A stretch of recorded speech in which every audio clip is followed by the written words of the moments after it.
It is Locked On Jazz for the 22nd of October from Sacramento as the Jazz get ready for road game number 1 of the season. We'll get you ready for the Kings. Rudy Gobert could have a really big night for the Utah Jazz. Plus, we'll take your questions on a Friday edition of the show and the top 75. Did they forget about defense? And did they forget about Adrian Dantley, possibly? We'll talk about all that coming up on today's edition of Locked On Jazz. Bump.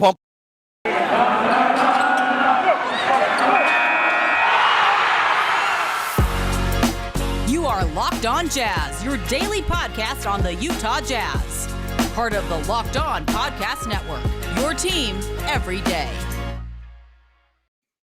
How are you? I'm David Locke, radio voice of the Utah Jazz, Jazz NBA insider. This is Locked On Jazz, your daily podcast on the Utah Jazz, giving you insight, expertise, geeky numbers, and hopefully making it way better to be a Jazz fan each and every day. Thanks so much for taking the time to make Locked On Jazz your first listen every single day. We are free and available on all platforms, and you can subscribe if you're watching on YouTube right there. I am in Sacramento. Here's the glorious life. In a hotel without a single piece of art anywhere on the wall. There's my view out to Sacramento on a rainy morning here in Sacramento. I will take a walk at some point to one of the best coffee shops in town, Temple, or across the country, Temple, great coffee shop. I'll get that done probably this afternoon or some point today. And I do admit that I completely look like death warmed over, but no, I did not party anyway in the way it looks, unfortunately. Went out for a nice Chinese dinner at Frankie Fat's.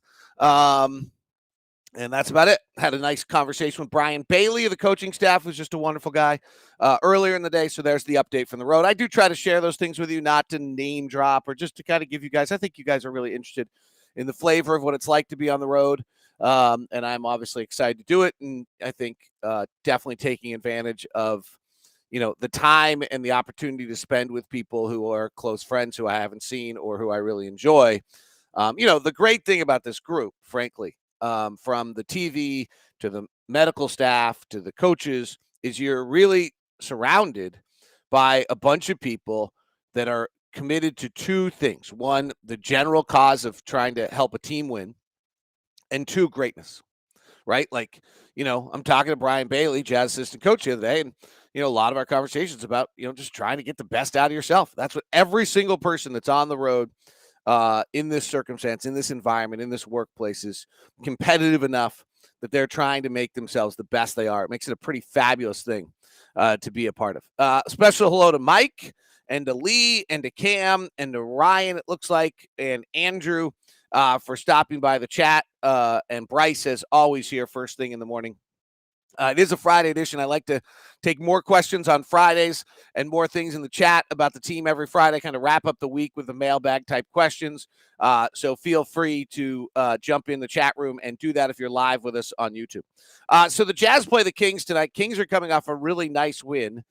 They went and beat the Portland Trailblazers. Portland did not look good in that game. There's a bunch of really interesting little early things taking place in the league. First of all, that Dallas number yesterday is just kind of stunning. And what they did in how poor they were on opening night. You wouldn't expect that out of a team that talented, and their 113-87 loss. Their offensive rating in their game last night was a 83.7. Milwaukee, by the way, losing the in Miami after getting their ring ceremony and then going to Miami and partying for a night. Not that surprising to me. And Steph Curry's 25 points last night was incredible. The other one that's interesting is just kind of to keep an eye on. We'll see. It's just how Phoenix played. Phoenix did not look good in their first game. Not that big a deal. But it is at least worth keeping an eye on. There were some teams whose offenses really, really struggled in opening night. Toronto had an offensive rating of 77. Detroit an 88, Chicago a 97. Like anytime you're under 100, you had a pretty tough offensive game. New Orleans was at under 100. Oklahoma City obviously was in Houston, where some of those are not surprising.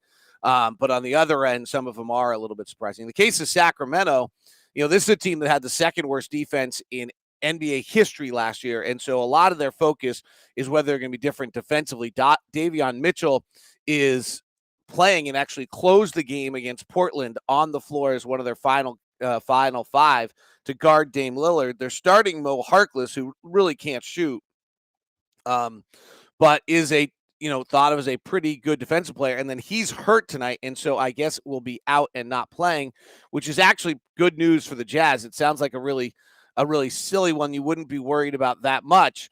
But if you actually look at some of my numbers on Mo Harkless has actually surprisingly caused Donovan Mitchell some problems over the years. And so that's actually a significant injury. If you're interested, this is what a printed out reduced version of my Sacramento Kings notes looks like. And so Mo Harkless in his, I should take you guys through this sometime. I don't know if anybody would be interested, but if you are, let me know. Sometime if you're interested, I'll walk you through like what my notes look like for a game. I've reduced it down greatly from years past as I've done this more and more. I'm actually trying to do less and less. It's just you can get too much information. But Donovan over the years was 5 of 14 against Mo Harkless in shooting. So the fact that Mo Harkless probably doesn't go tonight is a positive for the Jazz. All right, few things on the Kings and getting you ready for this matchup tonight. So we torched them last year 3 times. We had scored 154 points on them once. We clinched the 1 seed against them, and we scored 128.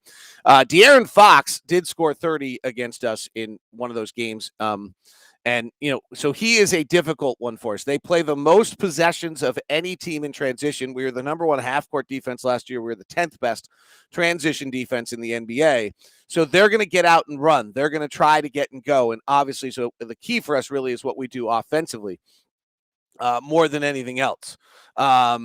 Because if we can put the ball in the hoop, then it forces them to go play out of it. Their offense last year was 20th in the league after a make and 5th in the league after a miss, and they were the number 1 transition team in the league. So this is one of those games where like it actually builds on itself. If the Jazz can make buckets, then the next aspect of things that happens from there is that then we have them in the half court, and then they're not very good in the half court. They really got terrible in the final 5 or 6 minutes against Portland. They had a 10-point lead and just about pissed it away because they got so half court driven that they began to have a hard time.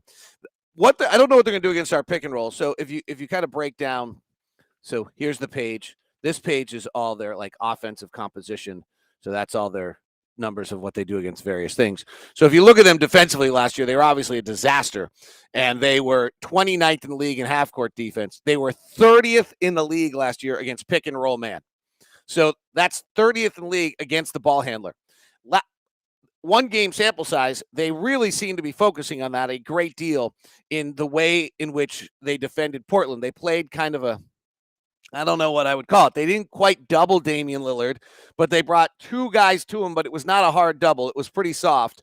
So they kind of, it was almost like a hedge in return, but then they weren't getting back in time. And so Nurkic rolled for 20 or 22 points in that game. I think Rudy could have 30 tonight. If they play the same defense on Mike Conley and Donovan Mitchell, and that the reason they're playing that style of defense is because of the fact that they were 30th in the league last year against pick and roll man. And so therefore what the man who has the ball is what I'm saying here. And, that's the guy who torched them last year. And they've just made a commitment. We're not going to let the ball handler torch us. Then what was happening is they're bringing 2 guys to Dame and 2 guys to CJ. They weren't doing it on Norman Powell. So they're doing it on Dame and CJ. It will just be interesting to see how they evaluate Donovan, how they evaluate Mike Conley. We're bringing 2 guys to the ball, then Rudy's rolling. If you do it high, then Rudy has to make a decision. But in this case, there was Cody Zeller ran right down the middle for a dunk. Nurkic got right to the rim a bunch of times. I think he had 20 or 22 in that game. Rudy's been able to get to the basket.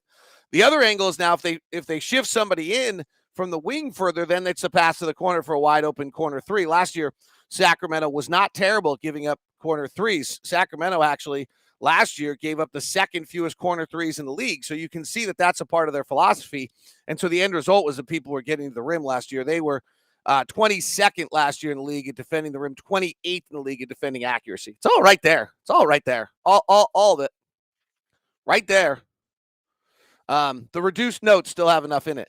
So I think that, as we look at that, that's where I look at tonight. I think Rudy could just have a mammoth Mammoth night. All right, we'll take some of your questions. I'll expand a little bit more on what the matchup tonight, a few other notes on that. And then I did mention yesterday that I had a comp for Eric Pascal that I thought was really interesting, and I'll share that with you as well on the Friday show. Today's edition is brought to you by Murdoch Hyundai. I got exciting news over at Murdoch Hyundai. The shipment lines are like opening up a little bit more. So I got an email yesterday from Jason Creech over at the Murdoch store, and they're coming in between now, available and arriving before December. So this is great. 14 Elantras, 8 Sonatas, 15 Tucsons, 14 Santa Fe's, 10 Konas, only 2 Palisades. That car's just so hot. Here's the deal. The Murdochs are not charging more than MSRP. Blake does not want to be walking around town and see people that he's known for ever that he suddenly has taken advantage of just because of this time and the circumstance. It's not who the Murdochs want to be. It's not who they've been for 80 years in Utah. So as a part of the community, they've committed that they will not sell cars for over MSRP. And instead you'll get, and you just go down. So stop down at Murdoch Hyundai at 4646 South State Street, or in Logan, or in Linden. Email me first. We can set you up with a meeting. Someone did it yesterday. That's actually what started the email train with Jason on inventory. So that was exciting news to see that those are all coming in and available for you. So make sure that you stop by Murdoch Hyundai, located at 4646 South State Street, also located in Logan and in Linden. Today's show is brought to you also by our friends at McDonald's. McDonald's has been a part of our communities for years and years and years, and continues to do so in so many different fashions, as McDonald's gives you the tasty, affordable food, and the place. They've been a part of the community since 1965, when Ray Kroc and the family opened McDonald's, a place where classmates can meet up for a study group, knowing the dependable Wi-Fi, endless supplies of French fries and McFlurries, or even apple slices. Win or lose, it's a place where teammates, competitors, the home team, away team can recharge. It's a place that always looking forward to stopping by after a long road trip to get your legs and to refuel. It is McDonald's. It's a part of all of our lives, part of all of our communities. It's been there since 1965. McDonald's. I'm loving it. And I'm not singing the song because that would be brutal. All right. Special hello to Marina from Uruguay who's watching. Bryce Wilson wants to know if I have an update on Chevy inventory. Bryce, hit me with an email at DLock09, and I'll get you an update on that from Murdoch Chevy, located over in Woods Cross for you. How's that? Ryan says, or it's R.Y. Madsen says that Hassan had a good defensive sequence, but seemed to struggle. I think we have to understand what we're asking out of Hassan Whiteside. And it may not work, right? Like he didn't work here in Sacramento last year. It was pretty good in Portland. So I think we have to really understand what we're asking out of Hassan Whiteside in this. And that is, one, he's got to learn how to play pick and roll with Mike Conley, with Rudy Gobert, Mike Conley, with Joe Ingles, with Donovan Mitchell, predominantly with Donovan, frankly. That's the lineup that they have out there. And so that's a brand new thing to learn and to understand and to go through. And I don't know this about Hassan. I know he's 7'1". I know he's long. I know he's active. I know he's this. I don't know what his uptake is learning. His best year was in Portland, where he played for 1 year, but Terry had a pretty good, amazing, similar system there. He was really good in Miami when he was there year in and year out with the same guys. Like, maybe he's not a guy who does a very good job of learning a new system and picking up new things along the way.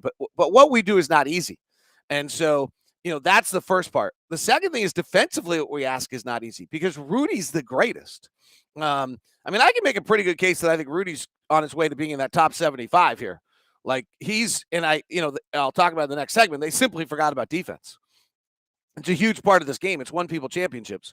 And I think that when you look at this, when I listen to like Michael Cage does a wonderful job in the Thunder broadcast, and I rewatched our game. I got the Thunder broadcast, and they open up every broadcast and they talk about how long and the incredible length of Rudy. That's not it.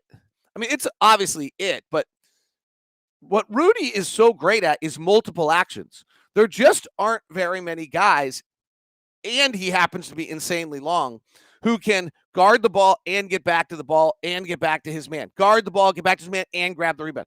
Guard the ball, block the shot, go miss, get back to the rebound. stop this, rotate out there. Like, there just aren't guys that can do multiple actions. And Hassan Whiteside might not be a multiple action big.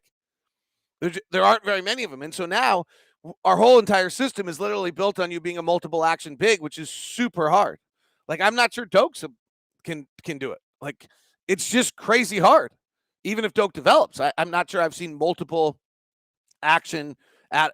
And the reason and remember, our reference point is, I really believe this. Like, I think Rudy's going to go down. I can't record. All right. So the greatest centers, defensive centers of our era are Dwight Howard, Dikembe Mutombo, Hakeem Olajuwon, and Ben Wallace. Okay. So that's the 4 greatest center. Like, Rudy's in that group. So, and then I think there's a real chance that Rudy's going to go down in the history of the game as a better defensive center as Mutombo, better defensive center than Dwight Howard. I'm not sure he goes down as a better defensive center than Ben Wallace. He was really incredible. And I'm not sure he goes down as a better center than Olajuwon, defensive center as Olajuwon. He was really incredible. But that's okay, so like, my conservative estimation on Rudy's, he's going to go down as the 3rd best defensive center in modern history. He might go down as the number 1. And then we're asking Hassan Whiteside to play in those minutes. Like, while learning. Like, that's a hard take. JC, hello. Thank you very much. Boyan will be great this year. I think it'll be really interesting to watch Boyan this year because of what happened to him last year. And that is that Boyan the wrist was really, really a problem. And what changed with him, see, here's Jazz notes. What changed for him, obviously, is the last 11 games, he averaged 25 points a game without Don and without Mike. Well, for the year, he averaged 16 points a game. So can he figure out, he got lost early in the year. Mike started being more assertive, playing more. Mike was playing the minutes with Rudy. The year before, Boyan was playing the minutes with Rudy. And so can Boyan figure this out? He had 22 the other night. And what really, though, happened to Boyan last year is in the last 14 games here, he shot 65% at the rim. In the previous games, he was shooting 52% of the rim. The wrist had really, really bothered him. And then in the last 26 games, he shot 48% from the floor, 40% from 3, and 22 points per game. And so that realm of in there where he plays, but he plays without Mike and without Don for a lot of it. How does he get engaged into the game at the same rate he did there and have the same success? That is how Boyan has an unbelievable year. You're right on that. And that's going to be the dance he has to figure out. How does he assert himself on the game? It's also going to be Quinn's dance. I brought this up all year. We have too many possessions. Like, it's good. We're really good. We're great. But we have too many possessions. You take Boyan's average possessions, Donovan's average, Mike's, Rudy Gay's, Hassan Whiteside's, Rudy Gobert, every single guy, we have too many possessions. All of them are going to have to somehow take less. I don't think Donovan's taking less. So now everybody else has to take more or less. Like, it's going to be a issue throughout the year of how, and what we're going to see is guys are struggling. So there's going to be a stretch where, like, Boyan's suddenly off. Well, I'll bet you if we start going and look at how many shots he's getting early in games and whether he's getting engaged, he's going to be struggling. And so I think that's something we have to keep an eye on is, what happens in that regard, and how we deal with those, because I think that's going to be the answer of whether or not Boyan has this great year is, can we keep them all engaged?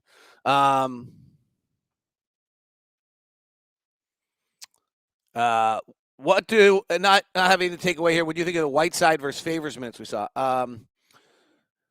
I thought, Whiteside blocked his shot the first 2 times, so I actually thought they were fine on the first stint, and they probably weren't as good as the night went on, at least statistically. So I think that's Jacob says, love teacher prep day allows me to tune in live. Well, Jacob, we appreciate, first of all, your work with the children. And thank you very much for that. And second of all, we appreciate you tuning in. All right. So hello to everybody. Questions are available. Throw them in. We've got a pretty active audience today as we came to you a little later than we usually do. 1 or 2 other notes on the Kings. I think, the main thing is I talked about, they're not a bad team, by the way. They'll roll out. I think the one thing I still always talk about with teams is whether or not they're 240 minutes of high caliber NBA rotation players. They're not far off. De'Aaron Fox, Buddy Hield, Tyrese Halliburton, Harrison Barnes, Rashawn Holmes, Davion Mitchell is probably not in the 240. They've kicked Marvin Bagley out of the rotation. Terrence Davis, I'm not sure he's part of 240. His defense was horrendous against Portland. Horrendous. Tristan Thompson, I'm actually not sure. He was not very good against Portland as well. So it'll be interesting to see. And they're short one piece because if Mo Harkless doesn't play, Mo's not a great shooter. So I don't know if they bring back Marvin Bagley into the rotation this game or if they're really just done with Marvin Bagley. But pretty amazing that the number 2 pick of the draft, pick between DeAndre Ayton and Luka Doncic, is not a part of their rotation so far this year. That's a big storyline here in Sacramento. So the biggest thing, though, I think I brought up for you earlier, number 1 team in the league in transition, 14th in the league in half court, 20th in the league off makes offensively, and 5th in the league off misses. So if they can get out and run, they're also, interestingly, they were the worst team in the league off their own makes. They didn't defend at all in those circumstances. Buddy Hield, obviously one of the great shooters in the game on that. And their pick and roll is much better if it's they ran like the same play all night long against Portland. They run it up top with a big, they swing to one side, they come through the big, and then swing it back around the outside to start their action. But it doesn't really do anything. And then they just play straight line drive basketball after that, which will be interesting because that's the big question for us of whether or not we can contain or not. So that's a huge part of this one tonight. So, all right, wrapping up the 3 things tonight. Number 1, transition offense. Their offense can then be straight line drives once they get in the half court because they don't run a lot of stuff. If we can get them in the half court, we're going to be able to get out and run. They think they're better defensively. I'm not convinced of it. Portland did not look particularly engaged in that game against Chauncey under Chauncey Billups. They did not look that tuned in to what was going on. Frankly, a little disturbing if I was a Portland fan at that point. All right, we'll come back, talk about the top 25 list of what's taking place there. Or top 75 list and what I thought of that. It's a little bit of a funky discussion. I'll explain why and get your thoughts. Any more questions coming in on the live show are welcome. Today's show is brought to you by our friends over at Built. The Coconut Puffs are back. They're just killing it right now. Their production line is just pushing out awesome stuff. Yesterday was blueberry muffins. Earlier this week, it was Rocky Road. Then it's cherry lime, and now the puffs. Coconut marshmallow puff, strawberry puff are all out there and available for you, plus the coconut, the mint brownie, coconut almond, salted caramel, raspberry, double chocolate, cookies and cream, cherry barcia. I'm looking down in my bag. Did I? Oh, look at that. Look what I have on the road today. I have got cookie dough chunk for later today. Fired up. It is the Built Bar. It's only 130 calories. It is 2.5 grams of fat, 4 grams of sugar, 17 grams of protein. It's Built Bar. They're fabulous. Ask Jake Hatch about it. BYU Cougar, Locked On Cougars, and Locked On Utes. He's been absolutely amazing in the weight loss he's gone through and with Built Bar at the helm of all of it. All right, one question. Back to the questions on our line today. Chris Bowler is on with us. Any relation to Craig Bowler, Jack? Okay.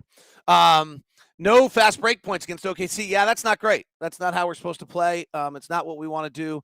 I don't know if we got any transition threes in that entire game. I would guess no. Sometimes I think fast break points is a weird, I'm not sure I buy the whole fast break point concept, by the way. Like, I'm not sure that I think that that's, if you're wondering, I don't necessarily think that that's a great stat. It has to do much more with time and time off the shot clock rather than what I would call transition. Like, I thought we were in our action pretty quickly. I thought Donovan pushed it up a few times. And so it's no fast break points. It's like, okay, I don't love this stat, but 0 is a telling number. Does that make sense? So that's kind of why you hear me stuttering a little bit on it. And so I think that timetable on Rudy Gay, I have not heard. I'm actually not that worried about it in the sense that I just don't, I care about Rudy Gay in February, March, April, May, and June. And I don't really care about him that much in February and March. But, I mean, I think we'll see him soon. He's kind of beginning to go through stuff. I see him. He's more active, so he'll get going. Jeremy says, what's the deal with the Kings and Bagley? Is he just not good? Is he not playing attitude type issues? His pick and roll defense when I run the metrics, is on the exact opposite spectrum of Rudy Gobert's pick and roll defense. I'm serious. Like if I run some numbers on my sorts and I sort it backwards, then Bagley comes up every time. And then if I sort it the other way, Rudy comes up. And that's probably the best way I can explain it. Is that a little bit is what's going on with Marvin Bagley. He's just a really poor defensive player, and he doesn't pass. Like he averages 1 assist per 35 minutes. So I'm sure that somewhere in there is attitude and some other things in that, but that's really what's taking place there is the fact that that part of he just is not a good defensive player at all. By the way, I'm looking at a different number on transition, and I from a different source, and it has the Utah Jazz with 6 3-pointers in transition the other night. So I think the fast break number might have been wrong, and also might have been a little funky. I also think it's funky. So I'm not. Let's ignore the Chris Bowler. Let's ignore that stat. I think it is wrong, and see what's going on. All right. I feel it's very weird. I like him not like I literally just got up, threw on my Pagliacci t-shirt. Little shout out to my friends in Seattle. And I'm not dressed, and I got a massive zit, and I just look like, you know what? And it's like YouTube feels very intrusive to me today. I hope it's creating a personal one-on-one connection with us for you to see me at my raw moment of the day. I hope it's helping somewhere in here. And I have a new webcam that's super good, and I realized it's actually too good. Like when you're 51, you no longer want good webcams. Like if I'm smoking hot in 28, I want a good webcam. But I'm not at 51 wanting a good webcam anymore. All right, so they came out with the top 75 list. Here's what I think is funky about this debate. It's fun to debate. We all love to debate. We're arguing who the 76th best player in the history of the NBA is. What a weird debate. Like if I walked up to you in a bar and said, hey, let's argue over who the 76th best player in the NBA is. That's really what we're doing. So I broke it up into 3 different groups that I think in some way, shape, or form have been kind of were forgotten. So defense was forgotten. Dwight Howard, Dikembe Mutombo, Ben Wallace. Okay, like that was forgotten. Those guys, I think, pretty egregiously, and really a question of who voted for this. European players were excluded. Manu Ginobili, Pau Gasol, and Nikola Jokic. I'm putting Jokic on this thing before Anthony Davis. To me, Jokic has been a better player than Anthony Davis up to this point in their career. He's won an MVP, and Anthony Davis made it over Jokic. I don't think Russell Westbrook should be on the top 75. I know he's won an MVP, and that probably just about guarantees you to be in there, but I didn't think he should have won an MVP. Players who had spans. So Grant Hill, I think, should be on probably instead of Bill Walton or Pistol Pete Maravich.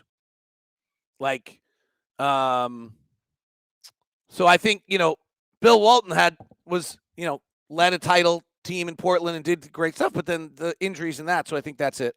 I'm about to forget the Eric Paschall comp for the second straight day. I've now realized I've done it. Bob Lanier and Adrian Dantley, I think. Adrian Dantley has the greatest single efficiency for an offensive season. He has a season that's as good as anything Steph's ever put out. He has a few of them. Now, he didn't win. He was pretty selfish and all that kind of stuff, but we got a lot of selfish didn't win guys on this list. I think AD, as the years go on, AD's spot in the history of the game as an offensive player is falling below where it should be. And that's just not a Utah guy. That's a numbers guy, actually. I think he's really beginning to be forgotten for what he's doing as a player. If we get about 2 or 3 days off, I think I'm going to sit down with Ron on one of these shows and we'll run through some of these players that were top 75. That, I don't know Bob Pettit. I don't know that Ron Boone knows Bob Pettit. But I think that there can be some, Pistol, yesterday on the bus, this was great. Jeremy Brunner, who's just the best kind of unsung hero of our crew, was on the list, came out. We were on the team bus. These are the things that are so awesome, right? And we're on the team bus, and Jeremy says back to Booner, hey, what about this guy? What about this guy? You're the only one here who knows, and you're the one who should tell us about it. And so Booner like chimed in, and like we asked about Pistol Pete. He's like, oh, Pistol Pete's got to be on it. The dude was nuts and ran off, like, which was totally awesome. Thurl wasn't there at the time, and Boone's got more years on Thurl. So pretty cool on that. Oh my gosh, I forgot this. Tonight's an incredible night.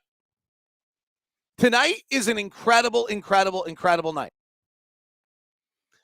Holly Rowe will act as the analyst on the Utah Jazz broadcast, and Katie Christensen will act as the analyst on the Sacramento Kings broadcast tonight. Both two of the great broadcasters. Shouldn't be a big deal, but it is, because I got a 16-year-old daughter, and she's going to want one of these jobs one day. And these women are superheroes for getting this done. Sarah Kuskov in Brooklyn has opened it up. Katie in Denver did a game with her before, so this has happened before. Kara Lawson in Boston and Sarah did a game together, so it's not history in the sense that it's happened before, but it's pretty darn cool. So tonight, Holly Rowe will be on the broadcast. Katie Christensen, who's amazing, is the full-time broadcaster for Sacramento, former WNBA player, one of the great women out there. And so they are both calling the game, so that is totally awesome. My comp for Eric Paschal, we'll talk about it more, is Jay Crowder. We'll dig into it more because we're out of time. And then lastly, on a really serious note, please read the article in the Salt Lake Tribune or the Deseret News about the Justice Department and Davis County School District. It's disgusting. It will make your heart sink if you have a heart. It will make your stomach churn if you have any compassion. And it's 12 miles outside of Salt Lake City. 12 miles. This is not some rural hick school where those of us that sit in the cities and our arrogant BS approach can somehow diminish the people that are on the outside and claim that that's their problem. Okay, that's, by the way, like, if you want my criticism of the Democratic Party, which I'm a part of and willingly admitting that, their biggest problem and why they're freaking incompetent at what they do in leadership is because they represent a bunch of people they never talk to or ever ask what they want. That's the biggest problem in the Democratic Party. That's a side note to what I'm talking about right here. But if you were just wondering if I was willing to criticize my own party, that's it, because that's why they're beeping incompetent, is because they walk around holier than thou acting like that they represent a bunch of people who they never ask what they want or what they need. But to this point, now, those of you that are Republicans, 96% of my audience has now stopped listening to me, because we're in a world that the minute you say you're one thing, you can no longer have a credible point of view to something else, which is totally effed up. The article in the Salt Lake Tribune or the Deseret News, I don't care, needs to be read. The Justice Department report needs to be read, frankly, because this is 12 miles outside of Salt Lake City. And this is destroying kids' lives and their experiences and diminishing who they are, if you've read anything about psychology and sociology with labeling theory, because of the color of their skins. Because of the color of their skin, excuse me. And I use plural because it's both Black and Asian kids that are particularly singled out in this, as well as Latino kids. So it's skins in the sense that it's multi-dimensional racism. This is incredible crap that it is going on in 2021 in our community. It's not in someone else. It's our community. It's 12 miles outside of Salt Lake City, Utah. And it must be read and it must be discussed. And if you're of the belief that this doesn't exist in our community, stop believing that. Because this literally shows it's fundamentally, institutionally inside of one of our school systems. It has to be worked on. It has to be discussed. It has to be much deeper than heads rolling, though that should happen too. Thank you for tuning in.